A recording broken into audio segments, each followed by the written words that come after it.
Yesterday, I asked Twitter to give me their best personal Five Nights at Freddy's theories. Since I make my own theories every now and then, I figured it was about time I try to get some real different perspectives and figure out what others in the community think. So today, I want to go through and talk about some of the theories I saw written here. And who knows, if this video gets enough attention, I might make a part 2 of it, or maybe even make it into a recurring series. So let's dive into some theories. Oh, and by the way, most of my other videos are completely scripted. However, for this one, I decided to go unscripted in order to get my most honest reaction. With that out of the way, let's read some theories. This video could be 10 minutes or 50, I have no idea how long it's going to be until the end. Okay, let's start with... This theory comes from James. They say, I have the theory that the Mimic 2 line of animatronics are actually the toy characters from FNaF 2, specifically because the backstory for the Mimic 2s match up exactly with the story of the toys and would fit timeline-wise. They also have this little infographic attached here, which I'll definitely be putting on screen, and my immediate reaction is no, but also we don't really know what the Mimic 2 line looked like. First off, I don't know if I'm comfortable with calling it the Mimic 2 line, but generally speaking, I don't hate this idea, it just seems a little unfounded. There's nothing really connecting the Mimics to the toys outside of, maybe they could coincidentally match up timeline-wise. And I also think that ascribing any, supernatural element to the toys would kind of be ruined by the mimics existing. So overall, my thinking is, it's alright, but it's not my favorite. This one comes from Shizui, and Shizui says, playing around with the idea that CC was never William's kid to begin with, the other room was Charlie's. Henry raised Mike thinking he was his, he was kidnapped in Midnight Motorist, and his parallels with Rory. It goes against my current timeline, but it's a thought. Shizui, I gotta be very blunt to you. I don't buy any of this. There's no real playing around with the idea that Crying Child was not William's, because we know, I guess we don't know 100%, but we know. We know that Crying Child was William's kid. And we have never had any plotline in the main games about kids not belonging to their parents or things like that. I'm sorry, I just don't believe this. Alright, this one is from Ruam? I hope I'm pronouncing that right. Anyway, Ruam, he says, I think Cassidy and Charlie are both in FNaF World. Cassidy as Fredbear and Charlie as the Puppet Master. And this is an interesting one. I don't think I've ever really talked about FNaF World's greater story all that much. I've wanted to in the past, but it's just never really come into question in the kind of content I usually make. But anyway, I do think that we are looking at some Ghost of the Machine stuff in FNaF World. Whether it's Cassidy and Charlie, I'm hesitant on. I feel like if that is the case, then I think Cassidy kind of has to be the Fredbear plush, because it makes the most sense for the character who possesses Golden Freddy to continually present themselves as Golden Freddy or a Golden Bear of some kind. So I don't think... The thing is, I don't know where Charlie would be in that scenario. I have a feeling that if FNaF World does have ghosts in it, it's probably just Cassidy. I think the Puppet Master is more likely either in reference to Scott himself, which that's probably the lamest answer, but it's also probably the most correct, or William Afton, one of the two. I don't think Charlie would be the Puppet Master. This one is from 10, and 10 says, theory of mine that I have. Ballora is from another location we've never seen before that probably closed down. My only proof of that is that it's a rental's place where she appears, meaning they could have taken her from somewhere else, and she doesn't appear again anywhere. And I'm just gonna have to disagree. Ballora fits every other design philosophy that the Fun Times follow. It makes the most sense that she was just made at the same time as the rest of the Fun Times. Otherwise, I'm not opposed to the idea of Ballora being some sort of outlier. I think she does appear the most odd, at least outside of Circus Baby. So I think there's definitely something there, but I don't think it's going to be as simple as she comes from somewhere else. Alright, this one comes from Arson. My personal favorite theory I've managed to actually make is Mod Gregory, which is a real simple theory stating that Gregory has one of those occipital lobe transponders that Cassie and Vanny have due to being Dr. Rabbit, connecting the books and games quite nicely. I actually really like this theory, and I think it makes the most sense out of all the evil Gregory theories I've heard. The idea that once you put on a Vanny mask or once you've been corrupted by a glitch trap, you're kind of forever stuck like that, I think makes sense, and I think that is a founded, that is a completely reasonable idea. and I do think that it would explain some of the weirder moments of Security Breach, or these weird lapses in Gregory's judgment. Overall, pretty nicely done. The Calamity Robot, they say, I have a theory that in the sequel of the FNaF movie, Max will return as Shadow Freddy to help the gang out when they go up against Springtrap. And this is the first movie theory I've read off this list, and it's pretty good. I do think that Max did get stuffed into Shadow Freddy based on what we saw. The question is she going to be going up against Springtrap with the rest in the second movie? That I'm iffy on. If she does make a return, I have a feeling it's going to be in a more villainous role, because like we've always seen Shadow Freddy either being completely neutral or working on the side of Afton. So I don't think it's going to be a scenario where she comes out to help Mike. I think if she does come back, it's going to be as a villain. This one comes from Solar. Solar says, the Tangle grabbing burn trap didn't happen. The vent through which the Tangle entered the room is still intact in ruin. Tangle enters from the top of the room, and this is the only room of the three that has a vent like it. Also, the room in ruin is intact, unlike Security Breach. And you know, I was very reluctant to believe this at first, because I do think that the burn trap ending did happen just differently than we're used to, but this is pretty solid proof that it just did not happen. Now, whether this is because Steel Wool simply just didn't change the room, or whether this is intentional, that's up in the air, but I do think that this is genuinely a good find, and I like this theory. I kind of believe this. Alright, this one comes from Bat and Sag. A theory I've had for ages is that if Golden Duo is canon, for those of you who don't know, Golden Duo is the theory that Golden Freddy is possessed by two spirits. Cassidy is Golden Freddy and Cece is Shadow Freddy. They are both possessing Fredbear, who is purple and yellow, right? Well, Shadow Freddy is purple and Golden Freddy is yellow. This would explain a lot. Why does Shadow Freddy never attack? You play as his brother. Why does he look exactly the same as Golden Freddy? They are both the same. Also, Shadow Bonnie is likely something different. Off the top of my head, there are no canon appearances of the name Shadow Bonnie, just RWQFSFASXC. They also follow different design principles. RXQ is a black silhouette with glowing eyes, while Shadow Freddy is just Golden Freddy but purple. He's not a silhouette like RXQ. This also explains why Shadow Freddy only appears in parts and service after all of the Wizards have left. He's still scared of the animatronics. Okay. This goes on for a bit longer, but I wanted to give some time to some other theories. But basically, it's the idea that Golden Duo is a thing, but Crying Child does not go on to possess Fredbear in the sense that we know. He goes on to possess Shadow Freddy. And I don't know how I feel about this one. Considering that one of the only appearances in canon of Shadow Freddy is him helping out Afton, that immediately makes me think that this theory is not true. However, on the inverse, if, say, Cassidy was Shadow Freddy, I might be more inclined to believe that, since Cassidy seems much more like a chaotic character who might be leading the animatronics to go stop William. It's up in the air, but really, I'm not a fan of any Golden Duo theory, since I just don't believe that. But, you know, I gotta say, this one's not bad.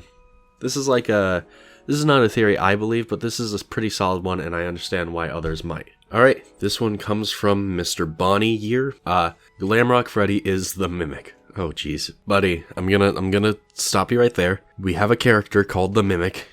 He's not Glamrock Freddy, but I will give the benefit of the doubt. Maybe he explains it really well. When Edwin first abused Mimic, he split into two beings, the Mimic we know and Glamrock Freddy. He's meant to be the Mimic's innocence. He's responsible for the sticky note room. It's Freddy confused as to what he is. That's why there are only Glamrock Freddy endos. They're Mimic endos. It also explains perfectly Freddy's I am not me monologue. He's come to terms with what he is. He isn't the real Glamrock Freddy. He's just an endo that was made to believe he's Glamrock Freddy. His friends are the Glamrocks. He knows this isn't them acting on their own free will.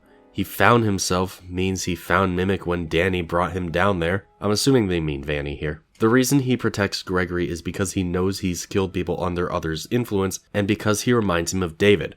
Boom, that's it. Now, I'm gonna have to say I understand what you're saying, but I don't know what you mean exactly when you say that Edwin made two different Mimics, and one of them's Glamrock Freddy. I fully understand what you're saying, and this is similar to a theory I've had in the past, where I said that the Glamrock endos are likely that Mimic 2 line, meaning that Glamrock Freddy and the other characters would be Mimics, technically speaking. but not the Mimic, and I definitely don't think Glamrock Freddy was made at the same time as the original Mimic. All in all, a bit confusing, and I'm not sure I fully understand what you mean, but understandable. This one comes from Throwaway. Glamrock Freddy used to be Glamrock Bonnie. In the Endo Warehouse and Vanessa's dialogue in Parts and Service, or is it says in PNS, and I don't know what that means. We learn that Freddy's suit can be put on a new Endo to make him follow orders from Glitchtrap. So this means that the Glamrocks can all just be swapped around with new base personalities for their animatronics. E.g., an Endo trained with Freddy's personality can just have the Freddy suit placed on it and boom, Glamrock Freddy too. But we learn via Freddy in the Burn Trap ending that he cleared the path for Vanessa, meaning that she used him to dig down there to the pizza place using his hands. But that doesn't make sense as Freddy can't even break through a chain link fence to get to Roxy Raceway and needs Monty's claws. So that means Freddy can't have went down there to clear the path, at least not as Freddy. And I would say this means that Freddy used to be a Monty, as suggested by the Endo Warehouse psychological breakdown Freddy has, which is possible, but I like this idea better, lol. But we have to keep in mind that Monty replaced Bonnie fairly recently. And when Monty replaced Bonnie, they gave him Bonnie's claws to play the bass, which is why Monty is so strong. Based on how deep the sinkhole is and how big the hole leading down to the pizza place is, plus the fact that the pizza place already has electricity and recharge stations from the surface, we can gather that Freddy likely went down to the pizza place a fair bit ago, making it very possible that it was before Bonnie got decommissioned. But that would mean that Freddy didn't used to be a Monty because of the strong claws he has, but used to be Glamrock Bonnie. And they go on from there, but again, this is a really long one. I gotta be blunt. Straight up.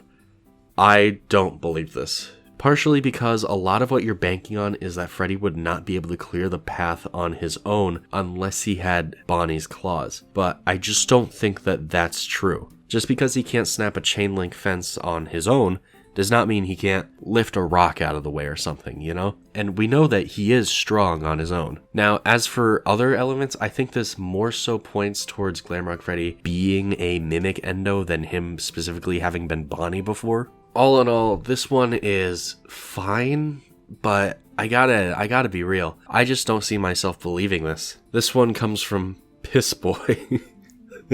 And she says, the reason why the kid possessing Foxy is named Fritz is to show how Michael, someone who loved to wear a Foxy mask, is Fritz from FNaF 2. This would also mean Jeremy Fitzgerald is the Bonnie mask bully. And this is something I've never really liked. I don't like bringing Mike's friend group from FNaF 4 up as like the missing kids. Particularly because, to me, that just does not seem like it's Afton's thing. First of all, we know for a fact that at least one of them is not going to be one of Mike's friends, and that's Susie. Susie looks nothing like the Chica mask bully, who presumably would be the one stuffed inside Chica. So I usually don't attribute any of Mike's friends to having been any of the missing kids. And although I think it's strange that we have a night guard named Fritz and a missing kid named Fritz, and a night guard named Jeremy, and a missing kid named Jeremy, I'm willing to chalk that up to just Scott's sense of trolling humor, and not much more than that. Especially since it doesn't seem like we're going to get any clear answers about that. Alright, this one comes from Lunix. They say, my theory is we play as Mike during FNaF 4 and not CC. This is due to the survival logbook having a drawing of Nightmare/Nightmare Fredbear and the red pen he uses throughout the book. After the bite of 83, Mike has nightmares of the plushies and animatronics he's scared, crying child with, as well as a nightmare version of death that eventually took his brother away as a result of his actions. This is a pretty common one. A lot of people seem to think that Mike was the one having the nightmares. No, I'll be blunt. I have never been a fan of that theory, particularly because it just seems very obvious to me that the crying child was the one who was having them. Because, like, first off, let's take a look at the character encyclopedia. Now, a lot of people dislike me using this as a source of evidence, but I think it is totally valid, especially for things like this. You know, sometimes it has misinformation in it, sure. Bonbon is not in FNaF 3, but if it gets to a point where, like, Scott's commissioning artwork of the crying child and Nightmare in the same piece, I think that's pretty much all the evidence we need to say that, hey, Crying Child's the one who knew Nightmare. I'm not saying it's impossible that Mike does not have similar nightmares later on, or hell, he could have been part of those experiments that Afton was performing on Rory, but generally speaking, I don't think of the FNaF 4 gameplay as Mike's nightmares. I think those are, like, very much the crying child. Alright, this one comes from someone who wants me to call them Mr. Enderman. My theory is that the MXES entity is actually just Burntrap. If you pay attention to the entity's behavior and design, it is very similar to Burntrap. MXES existed before Security Breach, but maybe the entity was a recent addition. The events would go like this. Tangle takes Burntrap and messes him up, and Fazbear Entertainment finds Burntrap and reprograms his virus into an antivirus. Remember, Security Breach messages say that the virus was isolated into one point, most likely Burntrap. This would be perfect for Fazbear Entertainment, or whoever wants the Mimic Kitten, because the Burntrap virus they just reprogrammed is already incorporated into the Pizzaplex, like in Security Breach. And this one, I gotta admit, I kinda really like this one. Now, this is one I never would have considered on my own, but I kind of pick up what they're laying down a little bit. Do I think MXES and Burntrap are the same entity? I don't think so, but at this point, this theory's got me thinking. For what we know, MXES and the Mimic do not like each other. It definitely seems like it's Cassie's goal throughout to get to the Mimic, but it's MXES who's trying to stop her. And what do we know about MXES? We know that he is a blue rabbit creature, not purple, which gives me some hesitation, or not even yellow. And we know that he can communicate or even take control of the Glamrock animatronics, which is something that we also know Burntrap was capable of doing. We also look at MXES and we see design similarities to the Glitch Trap virus that was in Princess Quest, so bring that up as well. And I'm starting to see this idea that maybe MXES could be some version of Glitch Trap, which was what everyone thought before Ruin ever came out. Now, I'm not going to say I 100% believe that MXES and Burntrap are the same entity, but this is definitely a theory I could entertain for a while, because I kind of really like this. I'm not saying that this is what I 100% believe, but it's one I would love to have a longer discussion about. This is probably going to be my thumbnail theory, honestly. Okay, this one comes from Mike Fjord, aka Mike Schmidt. He says, Mike Schmidt regurgitating Ennard's remains never happened. It's still inside his body. Mike doesn't want to find his father. Mike wants to start his own story. To which I gotta say, why do you not think this happened? We saw it happen. I mean, unless you have like some big piece of evidence that says, oh, this specific event never happened, I'm just gonna have to say I disagree. This one comes from Funtime Kirby, and she says, my theory is that Nightmare is behind everything in the timeline, or is a FNaF version of Death. His design is much more eldritch and imposing, he has ties to Fredbear / Golden Freddy, and his voice lines imply he's tied to some sort of outside force, maybe Agony itself. Now, this one definitely gets more like meta or metaphysical, but I do kind of understand what you're saying. If Fredbear is a manifestation of Agony, which it seems could be likely considering that in the files he's labeled as Shadow Freddy, and Shadow Freddy is often presented as an Agony entity, I could definitely see that Nightmare, to some extent, maybe not physically, but sort of metaphorically, is responsible for everything. I mean, because I guess that would really come down to what is William's motivation for killing. If it is pain or suffering, then yeah, I could totally see it. If it's not, then I kind of have to say I don't buy it. Alright, this one comes from Mangle, at the least white foxhead, is female. This is because it has lipstick. No confirmed male animatronic has lipstick. The reason for the pronoun swapping is the endo head being from a male animatronic. Funtime Foxy is bullshit though. No. just no. Alright, no. This one comes from Random. There's actually a couple people named Random here. This one is from Random with a he, him. The main theory I've had for quite a long while is that William Afton has borderline no, okay. And let's do that other Random, which is, this one comes from Random Phantomania, which is someone that I actually know. So I am interested in seeing what she has to say. Aside from it being messed up that Henry implanted a false memory of Sammy being kidnapped into Robo Charlie's memory while he was very much alive, I think Henry faked his death with a robotic dummy so he could look for Puppet. I think Michael in the book could have later been retconned to be Cassidy, whom I think could actually be the crying child. Okay, for those of you who don't know what I just read out, in the book series, Henry is a creator who works alongside William, and he creates these 4 robots for his daughter's ghost to inhabit because William killed his daughter, Charlotte. In the game's timeline, this character goes on to be the puppet. In the books, she just grows up as a robot not knowing it, and has this false memory of a brother being killed by William instead. What Random is saying here is that she also believes that Henry faked his death so he could look for the puppet. But I'm just gonna have to disagree, because if Charlie is still around, then there's no real reason for the puppet to exist.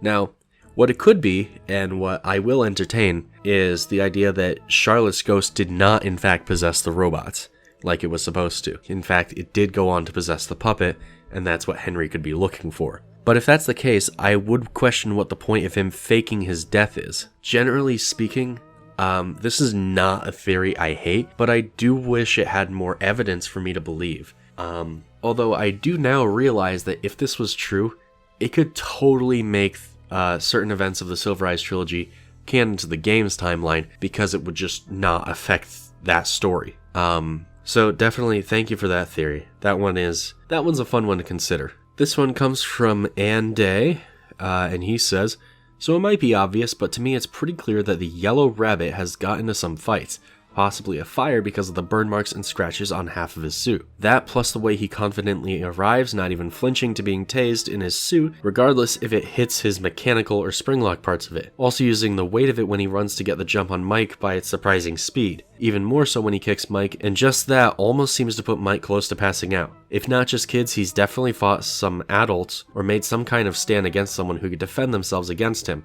but clearly not enough to overcome the Yellow Rabbit's power."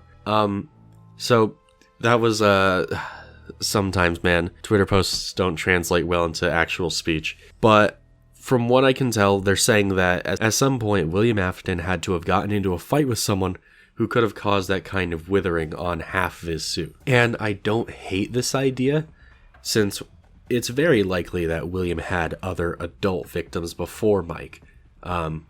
If you ask me, I think that what he was doing as a career counselor was he was just repeatedly sending new nobodies there for him to kill, because they wanted a never-ending line of prey or whatever. But I don't think the withering would come from that.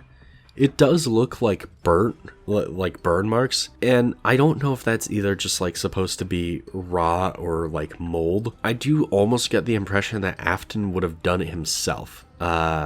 Maybe. I don't know. It is kind of weird that it only covers half the suit and the other half is still pretty new looking. But yeah, I think either that... I don't think it'll get explained in a sequel. It might get explained somewhere else. Like, I know there's a novelization of the book going around, so we'll definitely need to look into that and see what that says. Alright, this one comes from Tusk.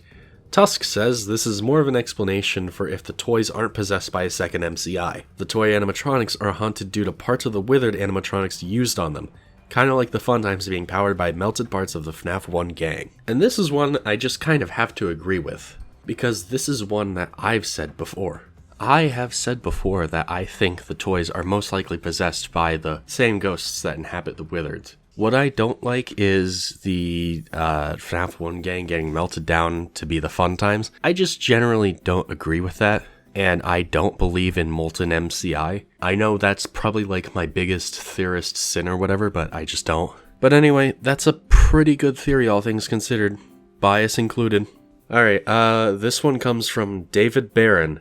The theory is that FNaF World actually reveals to us how the purple guy didn't kill kids, because the purple guy character very explicitly has a move named Slasher, implying child impaling, and also directly says he's not the real purple guy. Child killer.